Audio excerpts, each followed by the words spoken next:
Euroregione.news. Friuli Doc in osteria. L'approccio amichevole, la propensione a darsi del tu e ad accorciare le distanze, la stretta di mano e la battuta sempre pronta, modalità di comportamento che nell'osteria trovano il loro naturale habitat e che ne fanno uno dei luoghi più veraci dell'aggregazione, dove lo stare insieme ha ancora un senso, il linguaggio si toglie il gesso, pagando magari un certo tributo anche alla trivialità, al tono alto della voce e all'amichevole scontro di vedute. L'osteria è uno dei mattoni che si trova nelle fondamenta dell'essere friulani. Questa atmosfera non poteva non essere riproposta anche nel momento ufficiale, ovvero la conferenza stampa per la presentazione dei Friuli Doc in osteria, tenutasi tradizionalmente nella storica osteria al Vecchio Stallo di Udine, con la partecipazione del vice sindaco Alessandro Venanzi, che ha riaffermato che il Friuli identitario non può prescindere da questi luoghi, e con gli interventi di Marco Zoratti, presidente della Proloco Città di Udine, di Gaia Citran, l'associazione Io Ci Vado, e di Enzo Mancini, presidente del Comitato Friulano Difesa Osterie. Prego.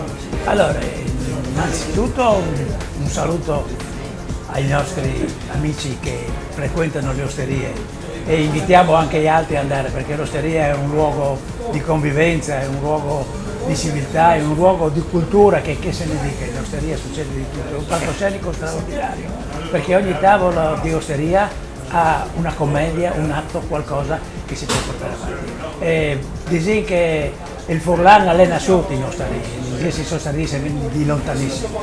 Ecco, quindi è gioco forza che noi dobbiamo ogni anno, ma tre volte all'anno, fare una bellissima manifestazione, oltre al Friuli.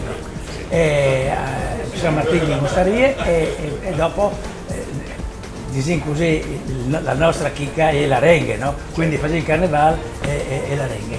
E come sempre ho partecipato in 16 belle osterie della città, con prezzi adeguati al momento. Cioè uno gli entra dentro e ha di fare un mutuo per bere e mangiare una tartina. Ecco, i sottari si sono tenuti nelle realtà friulane. I friulani sono risparmiatori, i friulani è sempre detto, e anche in questa situazione, pur spendendo qualcosa, noi già c'è chi spende. È un nostro orgoglio portare avanti questo discorso. Unicamente noi siamo nelle condizioni di dire ancora in città si mangia qualcosa di friulano, di tipico, una realtà, diciamo. Costi niente. 16 osterie con proposte semplici, genuine e alla portata di portafoglio da intercettare attraverso una mappa che porta anche a scoprire pezzi della città in cui le osterie sono inserite. Novità di quest'anno il lavoro che sta portando avanti l'associazione Io Ci Vado, che raccoglie una serie di dati per testare il livello di accessibilità delle osterie inteso come barriere architettoniche. I risultati della ricerca verranno resi disponibili sul sito winheasy.net.